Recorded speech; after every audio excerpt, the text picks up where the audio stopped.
أرسله بالحق بشيرا ونذيرا وداعيا إلى الله بإذنه وسراجا منيرا صلى الله على سيدنا محمد وآله الأبرار وأصحابه الأخيار وأزواجه الطيبات الطاهرات أوصيكم عباد الله وإياي أولا بتقوى الله أما بعد فأعوذ بالله من الشيطان الرجيم بسم الله الرحمن الرحيم كتب على نفسه الرحمة وقال نبي الله سيد البشر محمد رسول الله صلى الله عليه وسلم الراحمون يرحمهم الرحمن يرحمهم من في الأرض يرحمهم من في السماء எல்லா வல்ல அல்லாஹ்வின் அன்பும் மேலான கருணையும் நமக்கெல்லாம் வந்து சேரட்டுமாக.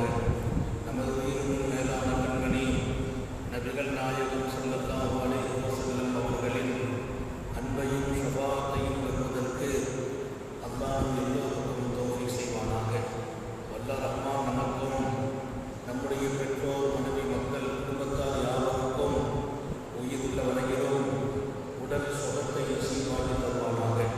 மருத்துவமனை கஷ்டம் அதன் சிரமம் செலவுகளிலிருந்து நிரந்தரமான பாதுகாப்பை அல்லாஹ் எல்லோருக்கும் கொடுத்தருள் புரிவானாக. வானம் பூமியினுடைய ஆபத்துகளை விட்டும் முசீபத்துகளை விட்டும் கெட்ட முடிவுகளை விட்டும் நம்மையும் நம் குடும்பத்தையும் பாதுகாத்து அருள் புரிவானாக. அவனுடைய படைப்புகளின் தீங்குகள் அனைத்திலிருந்தும் நம்மையும் நம் சமூகத்தையும் காத்தருள் புரிவானாக.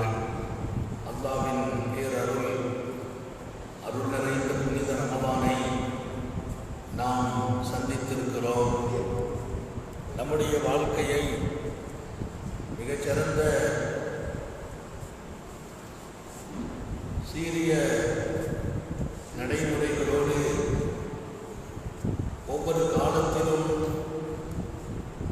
சரி செய்கிற முயற்சியை அழகுபடுத்துகிற ஈடுபாட்டை நாம் கொள்ள வேண்டும் என்று நான் உங்களெல்லாம் ஞாபகப்படுத்துகிறேன்.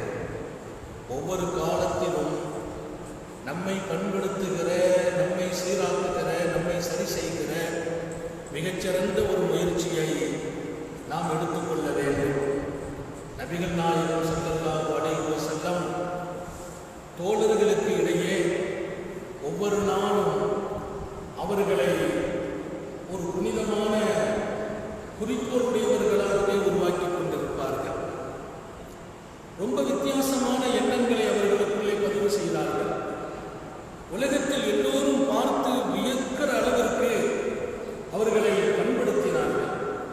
அவர்களின் செயல்களை, அவர்களினுடைய ஒவ்வொரு நாளின் இறை தியானத்தை, இறை வணக்கத்தை, இன்னொரு பக்கம் மக்களோடு நடந்து கொள்கிற சீரிய பழக்க வழக்கங்களையும் கூட ரொம்ப நேர்த்தியாக, ரொம்ப உயர்வாக, ரொம்ப அழகாக அவர்கள் ஆக்கிக் கொள்ள வேண்டும் என்று நபி அவர்கள் கவனம் செலுத்திய போது உலகத்தின் சிகரத்தையே அந்த மக்கள் திட்டார்கள். உலகத்தின் சிறகடித்து பறக்கிறார்கள் நபி பெருமானார் ஸல்லல்லாஹு அலைஹி வஸல்லத்தின் அருமை தோழர்கள். அந்த வகையிலே இன்றைய தினம் இரக்கமுடையவர்களாக வாழுங்கள் என்ற ஒரு பெரிய அடிப்படையை நான் உங்களுக்குள்ளால் பதிவு செய்ய விரும்புகிறேன். நபிகள் நாயகம் ஸல்லல்லாஹு அலைஹி வஸல்லம் இரக்கம் உங்களுக்கு வர வேண்டும் என்கிறார்கள். இரக்க குணம் என்பது உங்களுக்குள் இருக்கிற போது அதற்குள்ள பகரத்தை பெருமானார் ஸல்லல்லாஹு அலைஹி வஸல்லம் சொல்வார்கள். அர்-ராஹிமூன் யர்ஹமுஹுர் ரஹ்மான். இரக்கப்படுபவர்கள் மீது அல்லாஹ்வும் இரக்கப்படுகிறான். அல்லாஹ் நம் மீது இரக்கப்படுவது என்பது சாதாரண விஷயமா? அல்லாஹ்வுடைய இரக்கம் நமக்கு கிடைக்குமையானால், நம் மீது அவன் இரக்கப்பட்டு விட்டால் நமது வாழ்க்கையினுடைய நிலையே மாறிவிடும், நமது குடும்ப சூழல் மாறிவிடும், நமது பிள்ளைகளினுடைய எதிர்காலம் எங்கோ உயர்ந்துவிடும். அவன் நம்மீது இரக்கத்தோடு ஒரு பார்வை பார்த்து விடுவான் என்றால், நம்மீது இரக்கம் அவனுக்கு ஏற்பட்டுவிடும் என்று சொன்னால், நாம் எல்லா வகையிலும் நம்மை மாத்திரமல்ல, நம்மை சுற்றி இருப்பவர்களையும் கூட துலங்கச் செய்கிறோம். பெருமானார் ஸல்லல்லாஹு அலைஹி வஸல்லம் அர்-ராஹிமூன்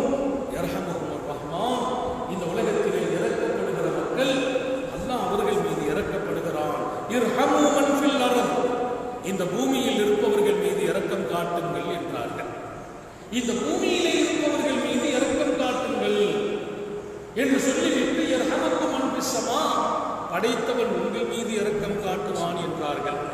பூமியிலே இருப்பவர்கள் மீது என்று மாத்திரம் இங்கே பொருள் கொள்ள முடிவதில்லை.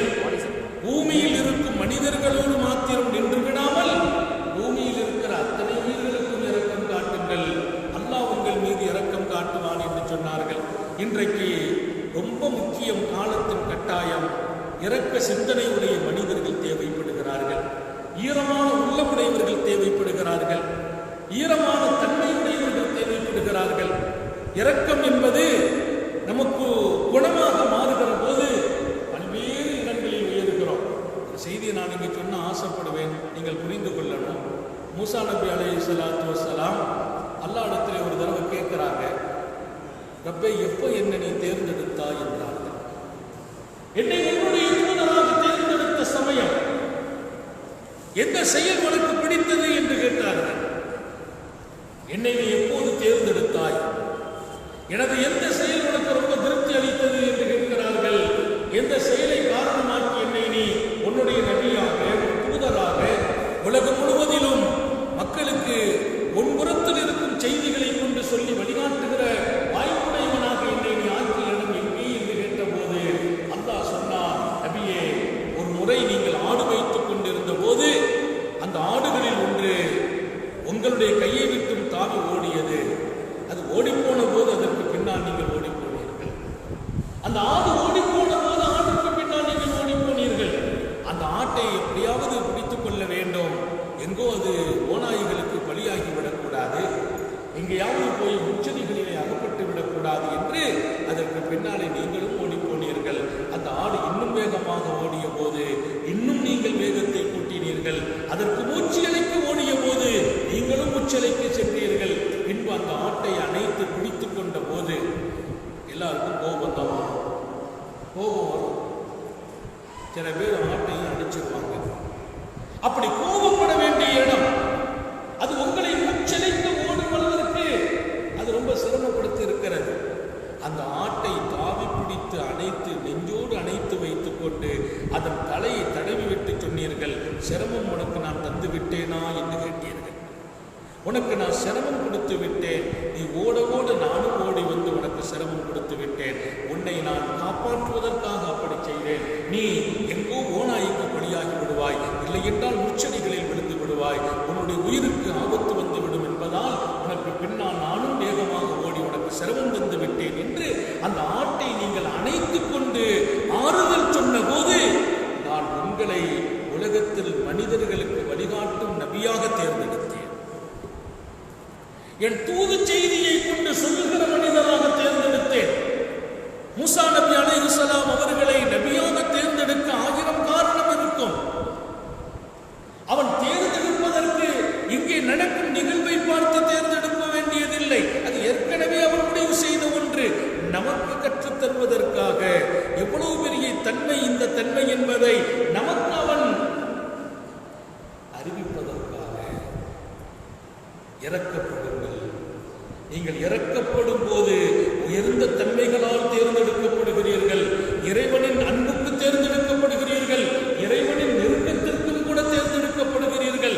அன்பு என்பது, இரக்கம் என்பது உங்கள் உள்ளத்தில் அது எப்போதும் இருக்க வேண்டும் என்றான். ஒரு பூனை குளிரிலே நடுங்கி ஆடிக்கொண்டிருந்த போது அதிகாலை தொழுகைக்கு சென்ற இறைவனின் ஞானி சூஃபி ஒருவர் அந்த பூனை குளிரில் நடுங்குவதை பார்த்து அவர் குளிரிலே நடுங்குகிறார் என்பதற்காக அவர் மேலே ஒரு கம்பளியை போட்டு சென்றார் தொழுகைக்கு. அதிகாலை தொழுகைக்கு சென்ற அந்த சூஃபி பூனை நடுங்கிக் கொண்டிருப்பதை கண்டு தன் மேனியிலே கிடந்த கம்பளியை எடுத்துக்கொண்டு அந்த பூனையின் மீது சுருட்டி அந்த பூனை நடுங்காமல் கம்பளியை வைத்து கோர்த்து விட்டு அவர் சுபுவுக்கு போன போது இறைவன் அவர் மீது இரக்கம் கொண்டு பார்த்தார். அன்று முதல் அவர் வாழ்க்கையை எங்கோ துலங்கச் செய்தான். 10,000 மக்களின் இதயத்தில் அவருக்கு இடம் கிடைக்க தௌஃபீக் செய்தார். குளிரிலே நடுங்கிக் கொண்டிருக்கிற பூனையின் மீது அவர் உள்ளத்தில் ஈவு ஏற்பட்டதால், இரக்கம் ஏற்பட்டதால் தான் குளிரை தாங்கிக் கொண்டு குளிர் தாங்க வேண்டும் என்பதற்காக அணிந்து வந்த குளிராடையை அந்த பூனை நடுங்கிய போது கொடுத்ததாலே நீங்கள் புரிந்து கொள்ளுங்கள். பூனைக்கு இரக்கம் காட்டிய போது 10,000 இதயங்களில் அவர் குடியிருக்க காரணமாகுவான். அல்லாஹ் அவரை குடியிருக்க செய்தான், அவரை உயர்த்தினான். அவருக்குள்ளே இருந்த இரக்க குணம், இரக்கம் இன்றைக்கு காணாமல் போன போது என்னவெல்லாம் நடந்து விடுகிறது. மனிதனை மனிதன் அடித்துக் கொள்கிறான். தன் கண் முன்னால் ஒருவனை கீழே போட்டு 4 பேர் நின்று 5 பேர் நின்று இல்லை கூட்டமாக நின்று ஆளுக்கால் தடைகளை வைத்து அவனை அடித்து காயப்படுத்தி அவன் துடிக்கிறான், உயிர் பிச்சை கேட்கிறான், என்னை விட்டு விடுங்கள் என்று கெஞ்சுகிறான், கதறுகிறான். அத்தனை பேர்களும் ஒருவருக்கு கூட உள்ளத்தில் ஈரமில்லையா, இரக்கமில்லையா? இன்றைக்கு நாட்டில் நடக்கிற இப்படிப்பட்ட கொலைகள் எத்தனை! கெஞ்ச கெஞ்ச துடிக்க துடிக்க உயிரோடு போராடி எனக்கு உயிரை தந்துவிடு, எல்லாம் தந்து விடுகிறேன் என்று அவன் அலறுகிற சப்தமும் கேட்கிறது. கொஞ்சம் கூட ஈவு இரக்கம் உள்ளத்தில் இல்லை. நபிகள் நாயகம் ஸல்லல்லாஹு அலைஹி வஸல்லம் அவன் துடித்து துடித்து சாகும் அளவிற்கு அடித்துக் கொள்ளப்பட்ட உயிர்கள் இன்றைக்கு ஏராளம் ஏராளம். இந்த நாட்டிலே நடந்து கொண்டிருக்கக்கூடிய சிறுமியர்கள் பாலியல் பலாத்காரம், ஒரு சிறுமியை கூட்டு பலாத்காரமாக 6 பேர் சேர்ந்து சீரழித்த போது அந்த பிள்ளை துடித்த துடி தன் மகளுடைய நிலையை சிந்திக்க விடவில்லை. அந்த காம கண்களால் தன் சகோதரியின் நிலையை சிந்திக்க முடிவதில்லை. ஒரு 6 வயது சிறுமியை, 8 வயது சிறுமியை, 14 வயது சிறுமியை கூட்டு பலாத்காரம் என்ற பெயரால் பல பேர்கள் சேர்ந்து அழித்து அந்த பெண்ணை துடிக்க துடிக்க சீரழித்தார்களே. அந்த நேரத்தில் அவள் அழுதாலே, துடித்தாலே. அங்கே ஈரம் இல்லாததால், இரக்கம் இல்லாததால் இந்த நாட்டில் இது போன்ற தீய வழக்கங்கள் வளர்ந்து போய் கொண்டிருக்கும்.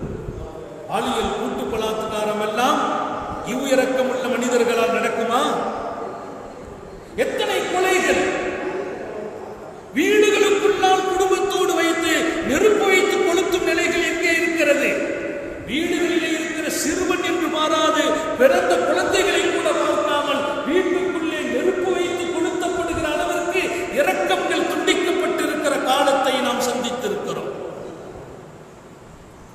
நபிகள் நாயகம் ஸல்லல்லாஹு அலைஹி வஸல்லம் சொல்வார்கள், "ஹாப அப்துன் வ ஹஸிரா, ஹாப அப்துன் வ ஹஸிரா, லம் யஜஅலில்லாஹு ஃபீ கல்பிஹி ரஹ்மத்தன் லில் பஷர்."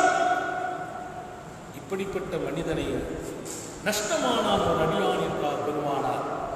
உலகத்திற்கே வழிகாட்டுகிற நபிகள் நாயகம் ஸல்லல்லாஹு அலைஹி வஸல்லம் ஒரு அடியான் நஷ்டமடைந்தான், ஒரு அடியான் கேவலமடைந்தான் என்றார்கள் நபி பெருமானார். யார் நஷ்டமடைந்தவன், யார் கேவலமடைந்தவன்? ஒரு அடியான் நஷ்டமடைந்தான், கேவலமடைந்தான் என்று சொன்ன கண்மணி நாயகம் ஸல்லல்லாஹு அலைஹி வஸல்லம் மனிதர்கள் மீது அவருடைய உள்ளத்தில் இரக்கம் இல்லாமல் அல்லாஹ் ஆக்கிவிட்டானே. யாருடைய உள்ளத்தில் மனித குலத்தின் மீது இரக்கம் வரவில்லையோ, மற்ற மனிதர்களினுடைய சங்கடங்களை நினைத்து வருந்தும் நிலை ஏற்படவில்லையோ, உள்ளங்களிலே இரக்கமற்ற தன்மை உருவாகிவிடுமோ, அந்த மனிதர்களுக்கெல்லாம் அவர் வாழ்க்கை நஷ்டமாகிவிட்டது என்று காத்தமுன் நபியின் ஸல்லல்லாஹு அலைஹி வஸல்லம் சொன்ன அந்த செய்தியை நான் பலமுறை சிந்தித்து பார்க்கிறேன். எந்த மனிதனின் உள்ளத்திலே இரக்கமில்லையோ அவன் நஷ்டமானவன் என்றார்கள் பெருமானார்.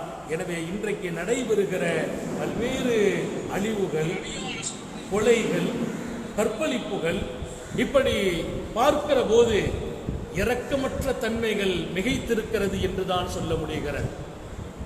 பொருளுக்கு ஆசைப்பட்டு சிறுமி என்று கூட பார்க்காமல் அந்த குழந்தையின் கையிலே கிடக்கக்கூடிய ஒரு சின்ன அற்ப நகைக்காக, தங்கத்துக்காக கையை வெட்டிட்டு போன வரலாறை நாம் பெற்றிருக்கிறோம். காதிலே கிடக்கிற நகையை எடுப்பதற்காக காதை அறுத்த வரலாறு, காசின் மீது கொண்ட மோகத்திற்காக தன் தாயை கூட கொன்று நகை பறித்த வரலாறை பார்த்திருக்கிறோம் இந்த நாட்டிலே. நாம் பார்த்திருக்கிறோம்.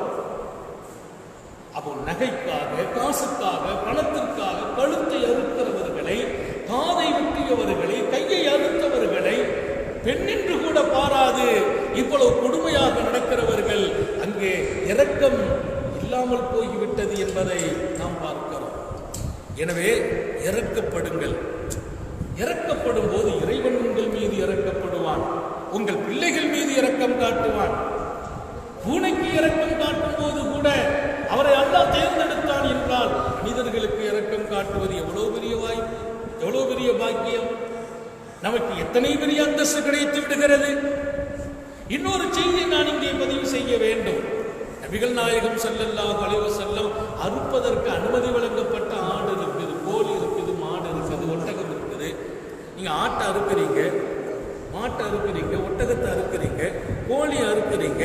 பெருமானார் ஸல்லல்லாஹு அலைஹி வஸல்லம் சொன்னாங்க, இதா அபஹத்தும் வஹஸினு ரபஹானாங்க. அட ஆடு அறுக்கிற போது கூட அதுக்கு கஷ்டம் கொடுக்காம அறுத்துருந்தாங்க. ஆடு அறுக்கிற போது கூட கஷ்டம் கொடுக்காதே, அறுக்கிறதுல கூட அழகா நடந்துக்கான்னாங்க பெருமானார் ஸல்லல்லாஹு அலைஹி வஸல்லம். அது எப்படி அழகா நடக்கிறது?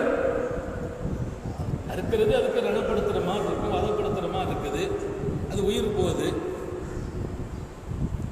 எவ்வளவு அழகான செய்தி. இதாதபகத்தும் பஹசினுதபஹா, ஆட்டை அறுக்கலாம், அனுமதி இருக்குது. அதை அறுக்கும்போது பல மனிதர்களுக்கு அது நசீபாக பாக்கியமாக அமைகிறது. அவ ஆட்டை அறுக்கிற போது பெருமானார் ஸல்லல்லாஹு அலைஹி வஸல்லம் அழகாக நடந்து கொள்ளுங்கள், அறுக்கிற போது கூட அழகா அருங்கன்னாங்க. அதுக்கு பொருள் விளங்கணுமா இல்லையா? அடுத்து சொல்றாங்க ஸல்லல்லாஹு அலைஹி வஸல்லம், உங்களிலே ஆடு இருக்கிறவங்க, ஒட்டகத்தை அறுக்கிறவங்க, கோழி அறுக்கிறவங்க கத்தியை தீட்டிக்குங்க, கத்தியை தீட்டிங்க, கூர்மையா வச்சுக்க. கூர்மையான கத்தியை கொண்டு அறுக்கிறோம் என்ற பெயரால் கூர்மை இல்லாத கத்தியால் திரும்ப திரும்ப அறுத்து வேதனை கொடுக்காதீர்கள். பாதி அறுத்து பாதி அறுபடாமல் அது கடந்து அவதிப்படக்கூடாது. அதுக்கு வேதனை எங்கே வருது? கத்தியிலே கூர்மை இல்லை என்கிற போது பாதி அறுபட்ட நிலையிலே ஒழுங்காக அறுக்கப்படாமல் அது இன்னும் துடித்து வேதனைப்படுமா இல்லையா? எனவேதான் இதாதபஹத்தும் ஃபஹஸினுதபஹா, நீங்கள் அறுக்க வேண்டும் என்று வரும்போது, ஆட்டை அறுக்கிற போது, இன்னும் அறுக்கப்பட வேண்டிய ஒட்டகத்தை, இன்னும் கோழியை கூட அறுக்கிற போது அழகா அறுத்துக்கங்க, அதுக்கு கஷ்டம் கொடுக்காம அறுத்துக்கங்க. அறுக்க வேண்டிய கடமை இருக்குது, அறுத்துதான் ஆகணும். ஆனால் எப்படி அறுக்கணும்? கத்தியை கூர்மையாக்கி கொள்ளுங்கள். கத்தி கூர்மை இல்லாத கத்திகளால் மீண்டும் மீண்டும் அறுக்கிறோம் என்ற பெயரால் அதை வேதனைப்படுத்தி விடாதீர்கள்.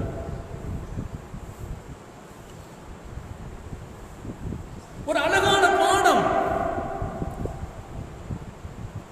ஆடு அறுக்கப்பட வேண்டிய காலத்தில் கூட அதற்கு வேதனை இல்லாமல் நீங்கள் நடக்கணும். நாங்க ஸல்லல்லாஹு அலைஹி வஸல்லம் பெண் குழந்தைகள் மீது பொதுவா சில குடும்பங்கள்ல ஒரு காலம் இருந்துச்சு, பெண்ணுனாலே வெறுப்பு இருந்துச்சு, உயிரோடு புதைத்த காலம் இருந்தது, பெண்ணை ஓரமாக்கி வைத்த காலம் உண்டு,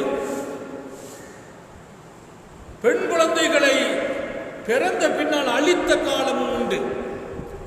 பெண்களுக்கு உலகத்தில் பல்வேறு கொடுமைகள் அரங்கேறி இருக்கிறது.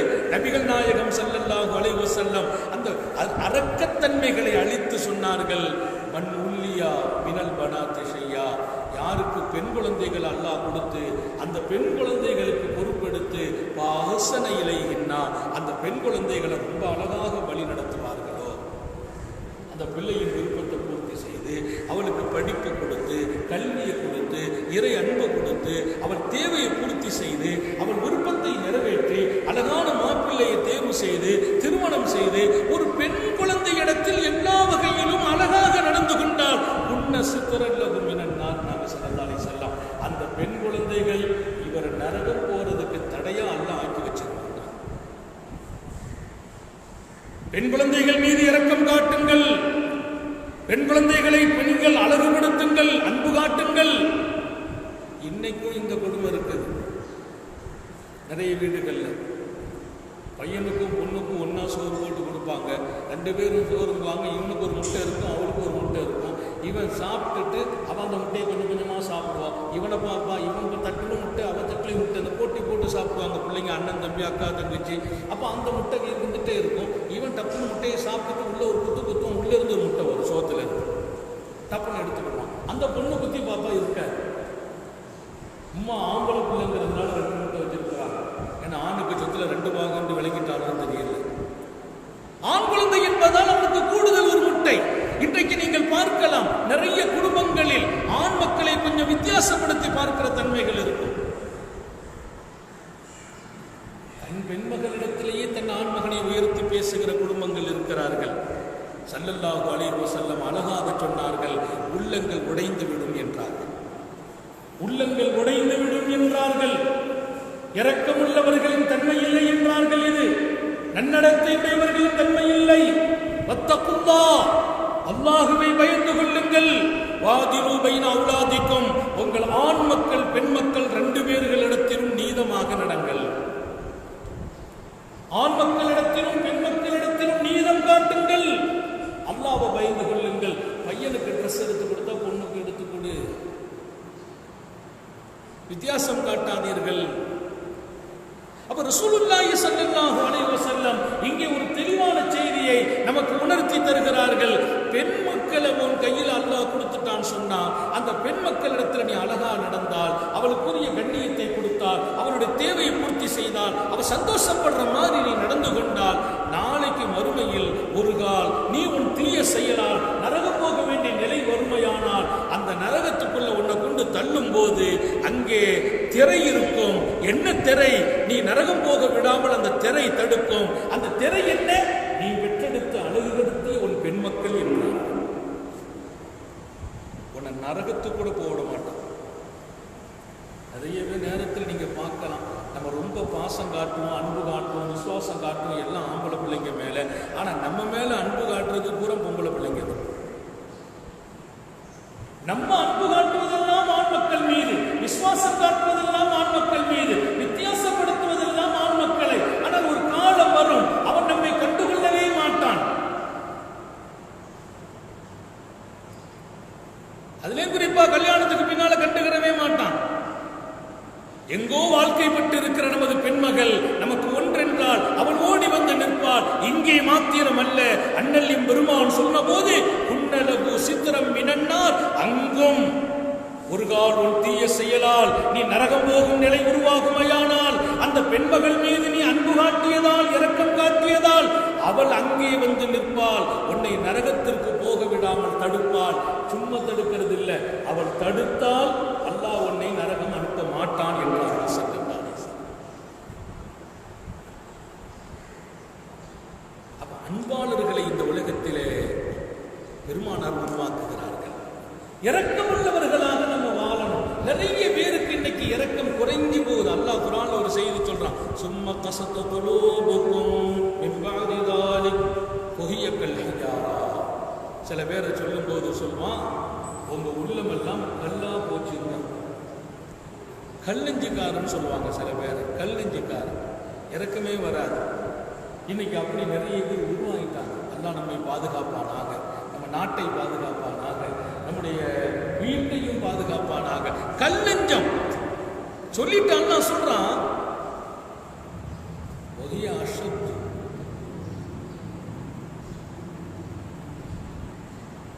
கல்லை விடவும் ரொம்ப மோசமான இதயம் உள்ளவர்களும் இருக்கிறார்கள். சில பேர்களுக்கு உள்ளம் கல்லாகி போனது, சில பேர்களுக்கு உள்ளம் கல்லாகி போனது, கல்லை விடவும் கொடுமையாகி போனது. ஏன் தெரியுமா? இன்னமினல் ஹிஜாரா லமா யதஃபஜ்ஜரு மின்ஹுல் அன்ஹார், சில கற்கள் கூட கசைந்து தண்ணீர் ஆறாக ஓடுகிறது என்றார். சில கல்லு கூட அது கசைஞ்சு ஆறா ஓடுது. இவனுக்கு கசைற கல்வே இல்லையேங்கிறான். கல்லு கூட ஈரமாகி விடுகிறது என்றான் அல்லாஹ். கல்லு கூட ஈரமாகி தண்ணீரை வெடிக்கிறது. நம்ம பார்க்கலாம், நிறைய கற்களில் இருந்து தண்ணீர் வெடிந்து கொண்டிருக்கும். கற்கள் கசைந்து விடுகிறது. கற்களை விடவும் கடுமையான இதயம் படித்த மனிதர்கள் என்று சில பேர்களை சொல்கிறான். அல்லாஹ் அந்த கூட்டத்தில் நம்ம எல்லாரையும் பாதுகாப்பானாங்க. உள்ள என்னைக்கும் கல்லா போயிடக்கூடாது. அது ரொம்ப பெரிய பாதிப்பை ஏற்படுத்தும். எனவே இரக்கம் குணம் என்பது நமது வாழ்க்கையில் பிரதிபலிக்கணும். அதிலேயும் குறிப்பாக இது போன்ற நல்ல காலங்களை பயன்படுத்தி அந்த மாதிரியான குணம் கிடைக்கிறதுக்கு துவா செய்யும். ஒருத்தர் கஷ்டப்படுறாருன்னா நமக்கு இரக்கம் வரணும். ஒருத்தருக்கு ஏதோ ஒரு விபத்து நடந்துச்சுன்னா அதை கேட்ட நம்ம மனசுல இரக்கம் வரணும். அதுக்கு என்ன செய்ய, அவன் தலைவிதி அப்படின்னு பேசினா, ஒருவருக்கு ஒரு சங்கடம் ஏற்பட்டிருக்கிறது என்று சொன்னா அது தலைவிதி என்று பேசுறவங்களுக்கு இரக்கம் இல்லை. நமக்கு இரக்கம் வரணும். நபிகள் நாயகம் ஸல்லல்லாஹு அலைஹி வஸல்லம் எல்லா விஷயத்திலையும் இதை உருவாக்கி தந்தாங்க. நீங்க பாருங்க, ஒரு நாய்க்கு இரக்கம் காட்டினவனை அல்லாஹ் உயர்த்திட்டான்னு சொன்ன செய்தி புகாரி ஷரீஃப்ல பதிவாகுது. ஒரு நாய்க்கு இரக்கம் காட்டியவனை அவன் ஒரு பெரும்பாவி என்கிறார்கள். விபச்சாரம் செய்தவன் என்கிறார்கள். ஒரு விபச்சாரனாக இருக்கிறான், பெரும்பாவியாக இருக்கிறான். அவன் தாகத்திற்காக தண்ணி தேடி அலைந்தான். ஒரு கிணத்துக்கு பக்கத்தில் வந்து பார்க்கிறான், கயிறும் இல்லை, வாளியும் இல்லை. கீழே இறங்கி தண்ணீரை குடித்தான். குடித்து விட்டு மேலே ஏறுகிறான். மேலே ஒரு நாய் நிற்கிறது. அந்த நாய் அந்த கிணற்றுக்கு அருகிலே இருக்கிற ஈர மண்ணில் தன் நாவை தடவி கொண்டிருக்கிறது. அப்போது அவன் மனசுல இறக்கம் வந்துச்சு, ஆகா, எனக்கு ஏற்பட்ட தாகம் இந்த நாய்க்கும் ஏற்பட்டு இருக்கிறது. இந்த ஹதீஸை இமாம் புகாரியே பதிவு செய்கிறார். எனக்கு ஏற்பட்ட தாகம் இந்த நாய்க்கும் ஏற்பட்டு இருக்கிறது. எனக்கு கை இருந்துச்சு, கால் இருந்துச்சு, இறங்க முடிஞ்சிச்சு, குடிச்சேன், ஏறிட்டேன். அது இறங்கி ஏற முடியுமா? அவனுக்கு இறக்கம் வந்த போது பார்க்கிறான், வாளி இல்லையே, கயிறு இல்லையே, எப்படி நாய்க்கு தண்ணியை கொண்டு வர்றது? மீண்டும் வேகமாக கிணற்றுக்குள்ளே இறங்கி எதுல தண்ணி கொண்டு வரணும்? அவன் தோளினாலான ஷூ அணிந்திருந்தான். அந்த ஷூவை கலட்டி அதிலே தண்ணீரை நெப்பி தன் வாயிலே கவ்விக்கொண்டு கடித்துக்கொண்டு தன் பற்களால் பிடித்துக்கொண்டு மீண்டும் மேலே ஏறி அந்த ஷூவில் இருந்த தண்ணீரை நாய்க்கு கொடுத்தான் என்று சொன்ன நபிகள் நாயகம் 2 வார்த்தையை சொல்றாங்க. அவன் செய்த இத்தனை பெரிய பாவத்தையும், அவன் ஒரு பெரும்பாவி, மாபாவி, தீபாவியாக இருந்தவன், ஒரு விபச்சாரம் செய்தக்கூடிய பாவி, இன்னும் பல பேர்களுக்கு அவனால் தீங்கு ஏற்பட்டது. அந்த பாவியை அல்லாஹ் மன்னித்தான். சரி, அடுத்த ஒரு வார்த்தை சொன்னார், அல்லாஹ் அவனுக்கு நன்றி சொன்னான் என்றார்கள். அந்த பாவியை மன்னித்தான், அந்த பாவிக்கு அல்லாஹ் நன்றி சொன்னான். ஏன் தெரியுமா? அவன் அல்லாஹ்வின் படைப்புக்கு இரக்கம் காட்டியதால். பெருமானார் சொன்னார்கள் இல்லையா, அர்ராஹிமூன யர்ஹமுஹுர் ரஹ்மான், இரக்கம் காட்டுபவர்களுக்கு அல்லாஹ்வும் இரக்கம் காட்டுவான். எப்படி இரக்கம் காட்டினான்? காலமெல்லாம் அவன் செய்த பாவத்தை மன்னித்தான். அதை விட இன்னொரு பக்கம் அல்லாஹ்வின் நன்றிக்கு உரியவனாக அவனை மாற்றினான். உலகத்தில் எல்லாரும் படைச்சவனுக்கு நன்றி சொல்வோம், படைச்சவன் இவனுக்கு நன்றி சொன்னான். ஒரு நாயின் மீது இரக்கம் காட்டிய போது கூட அங்கே அல்லாஹ்வின் அன்பு கிடைத்தது. நீங்கள் மறந்துவிடக் கூடாது.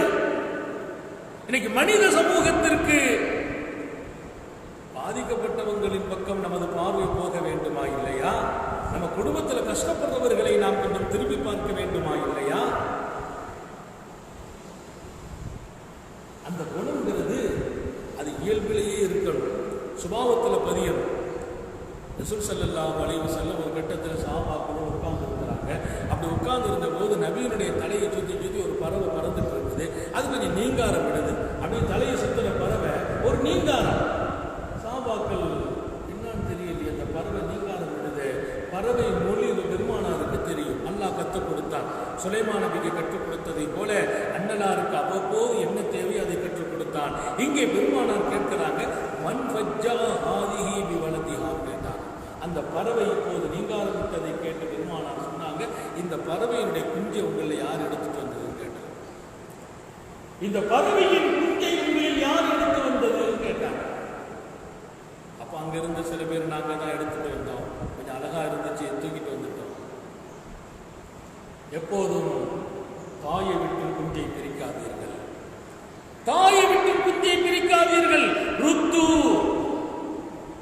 வலதஹா இலைஹா, அந்த குஞ்சை தாயின் கூண்டில் கொண்டு விட்டு வாருங்கள் என்கிறார்கள் பெருமானார். அந்த குஞ்சை தாயின் கூண்டில் கொண்டு விட்டு வாருங்கள். ஒரு பறவை தன் குஞ்சை பிரிந்த போது எத்தனை சங்கடப்படும், எத்தனை வேதனைப்படும், அது எத்தனை நாள் அந்த குஞ்சை பிரிந்து பசியோடு இருக்கும் என்பதை உணரச் செய்கிறார்கள் பெருமானார். அந்த உள்ளம் காயப்படுகிறது.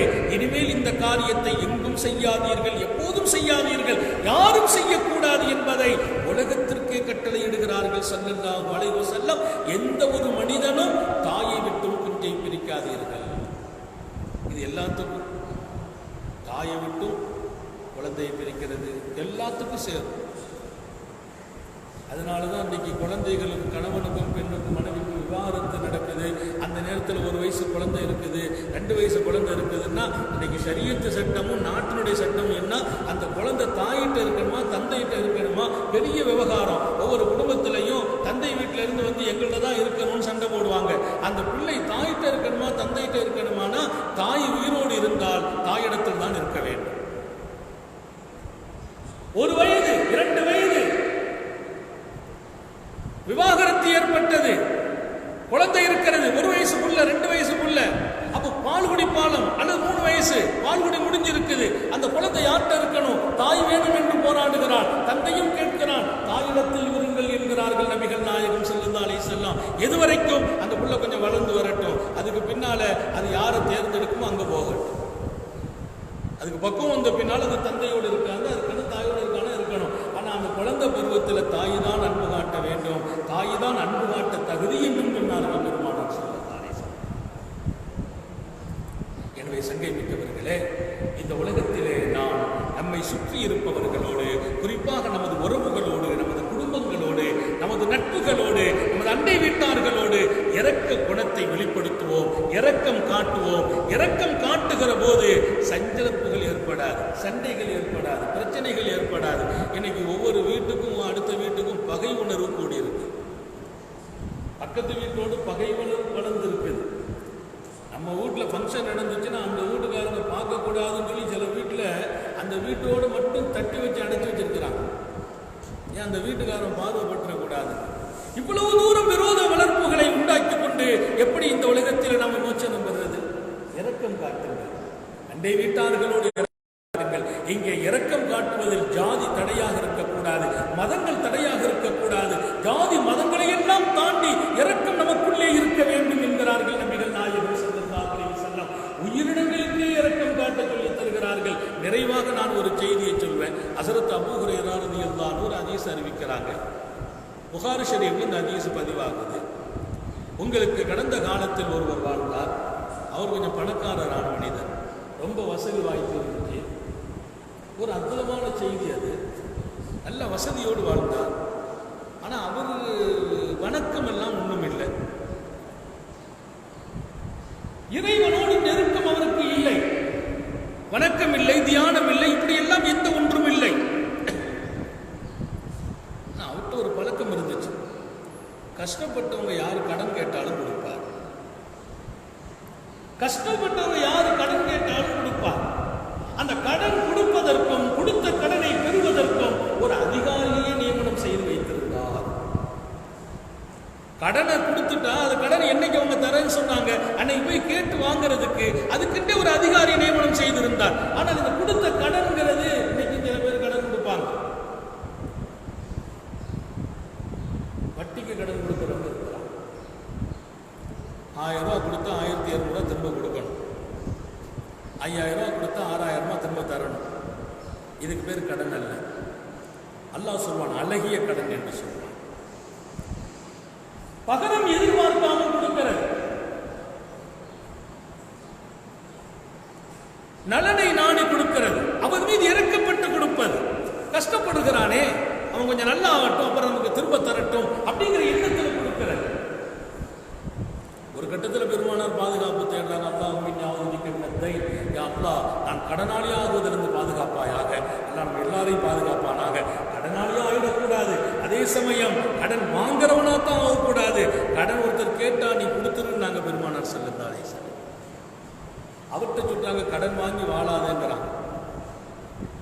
ரெண்டை கோணத்தில் இருக்காங்க. இந்த ஹதீஸ் இமாம் புகாரி பதிவு செய்கிறார். கடன் கொடுக்கிற போது எந்த எதிர்பார்ப்பும் இல்லை. அவங்க சொன்ன டயத்துக்கு போய் வாங்கிட்டு வரதுக்கு ஒருத்தரை நியமிச்சிருக்கிறார். நியமிக்கிறவர்கிட்ட சொல்வாராம், குத் மன் தயஸ்ஸரா வத்ருக் மன் தஅஸ்ஸரா வதஜாவஸ் லஅல்லல்லாஹ யதஜாவஸ் அன்னா. இந்த ஹதீஸ் ரொம்ப அற்புதமான செய்தி. இந்த வார்த்தையை நான் பல முறை சிந்தித்ததுண்டு.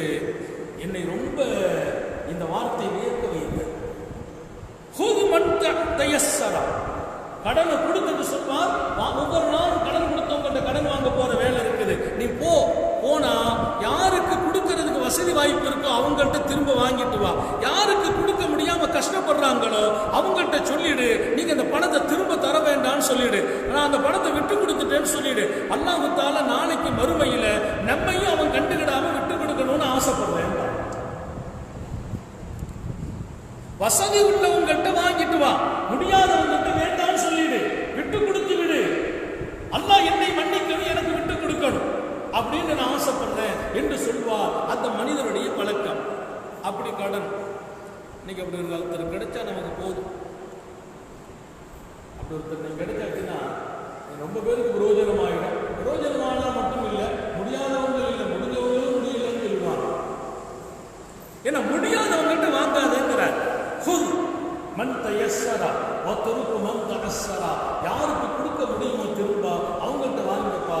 திரும்ப கொடுக்க கஷ்டப்படுறாரா அவர்கிட்ட என்ன செய், முத்தஜாவஸ், வேண்டாம் நான் விட்டு கொடுத்துட்டேன், அந்த கடனை வச்சு நீங்க நல்லா இருங்க, அந்த காசை பற்றி சொல்லிட்டு வாங்க. அப்படி டெய்லி கடன் கொடுக்கிறது.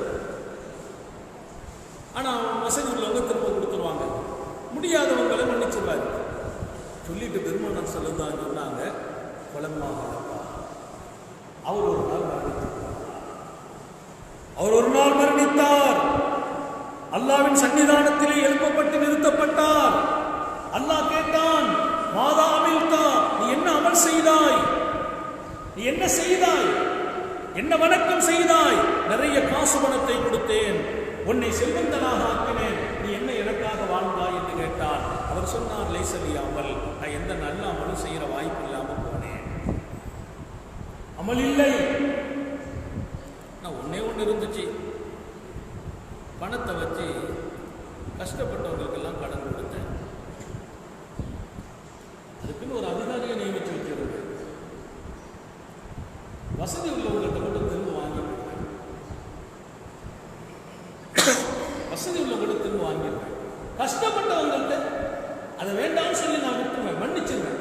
இப்படி என் வாழ்க்கையில் பல பேர்களுக்கு கொடுத்து நான் மன்னித்தேன், வேண்டாம் என்றேன், ஆசைப்பட்டேன், நீயும் என்ன அப்படி விடணும்னு ஆசைப்பட்டேன் என்றான். அல்லாஹ் சொல்வான், அத்தஜாவஸ், நீ என் அடியான் மீது இறக்கப்பட்டாய், என் அடியான் கஷ்டப்படுகிறான் என்பதற்காக அவனுக்கு காசை கொடுத்துட்டு வேண்டாம் என்றாய், விட்டு கொடுத்தாய், மன்னித்தாய். நீ எந்த அமலும் செய்யல, நீ எந்த வணக்கமும் செய்யவில்லை, சென்று விடு, உன்னை நான் மன்னித்து விட்டேன், உன்னை நான் விட்டு கொடுத்து விட்டேன். என் அடியான் மீது நீ இரக்கம் காட்டினாய், உன் மீது நான் இரக்கம் காட்டுகிறேன். எவ்வளவு அற்புதமான ஹதீஸ் ரசூல் ஸல்லல்லாஹு அலைஹி வஸல்லம் புகாரி ஷரீஃபில் பதிவு செய்து காட்டுறாங்க. பெருமானார் சொன்ன ஹதீஸை இமாம் புகாரி பதிவு செய்து காட்டுறாங்க. இங்கே நமக்கு இருக்க வேண்டிய அழகிய பாடம் உங்களுடைய கவனத்தில் சொல்லி முடிப்பேன். காலம் பூராவும் இந்த தன்மைகள் பிறக்கணும். நம்ம கையில பணம் இருக்கா, அந்த வழியா இரக்கத்தை வெளிப்படுத்தணும். நம்ம கையில குணம் இருக்கா, அதுல இரக்கத்தை கொண்டு வரணும். நம்ம இடத்துல மக்களோட அணுகுமுறைகள் இருக்குது, அதிகாரம் இருக்கிறதா, இரக்கத்தன்மைகளோடு நடந்து கொள்ளுங்கள். எனவே இரக்கப்படுங்கள், அல்லாஹ் உங்கள் மீது இரக்கப்படுவான். மக்கள் மீது இரக்கம் காட்டுங்கள், உயிர்கள் மீது இரக்கம் காட்டுங்கள். இன்றைக்கு நடக்கக்கூடிய அத்துமீறல்கள் எல்லாம் குறைந்துவிடும், திருட்டு குறைந்துவிடும், பணத்திற்காக உயிரை அழிப்பது குறைந்துவிடும். இன்னும் ஒரு பக்கம் விரோத உணர்வுகளோடு அடித்து இரக்கமற்ற தன்மைகளாக நடக்கக்கூடிய இது போன்ற உயிர் வழிகள் காணாமல் போய்விடும். உலகம் அமைதியாகுவதற்கு இரக்கம் உள்ள மனிதர்கள் உருவாக வேண்டும். ஈவு இரக்கம் உள்ளவர்களாக நீங்களும் நானும் உலக மனித சமூகமும் வாழ இறைவன் அருள் புரிவானாக. நம்மை எப்போதும் உயர்வாக்கி வைப்பானாக. நமது வாழ்க்கை நெடுக மற்றவர்கள் மீது இரக்க சிந்தனை படைத்த ஈரமுள்ள இதயமுடைய நல்ல மனிதர்களாக்கி வைப்பானாக. சோதனைகளை கடந்து வாழச் செய்வானாக. இன்றைக்கு உலகத்தையே பாதித்துக் கொண்டிருக்கிற கொரோனா வைரஸின் பாதிப்பிலிருந்து உலக சமூகத்தையே, உலக மனிதர்களை அல்லாஹ் பாதுகாப்பானாக. நமது தாய்நாடு இந்தியாவையும் இந்திய மக்களையும் பாதுகாப்பானாக. சோதனைகள், ஆபத்துகள், கெட்ட முடிவுகள், கோர மரணங்கள், ஆஸ்பத்திரி வாழ்க்கைகள் அத்தனையிலிருந்தும் பாதுகாப்பானாக. நீண்ட நெடிய நாட்கள் நோய் நொடிகள் இல்லாமல் உடல் ஆரோக்கியத்தோடு மனநிறைவோடு இன்பத்தோடு அல்லாஹுவை நின்று வணங்கி வழிபட்டு வாழும் நசீபையும் பாக்கியத்தையும் எல்லாம் அல்ல அல்லாஹ் உங்களுக்கு வணக்கம். நம்மை ஈண்டெடுத்த தாய் தந்தையர்களுக்கும் நமது மனைவி மக்கள் உற்றார் உறவினர் யாவருக்கும் கொடுத்தருள் புரிவானாக. நாம் பெற்ற பிள்ளைகளை கண்குளிர்ச்சியாக வாழச் செய்வானாக. உரிய காலங்களில் அவர்களுக்கு திருமணங்களை நசீபாக்குவானாக. குழந்தை பாக்கியங்களை கொடுப்பானாக. குடும்ப வாழ்க்கையை மகிழ்ச்சியாக அருள் புரிவானாக. நபியின் சுன்னத்தை பின்பற்றி வாழச் செய்வானாக. நமது உயிரினும் மேலான கண்மணி நபிகள் நாயகம் ஸல்லல்லாஹு அலைஹி வஸல்லம் அவர்களை கனவிலும் நனவிலும்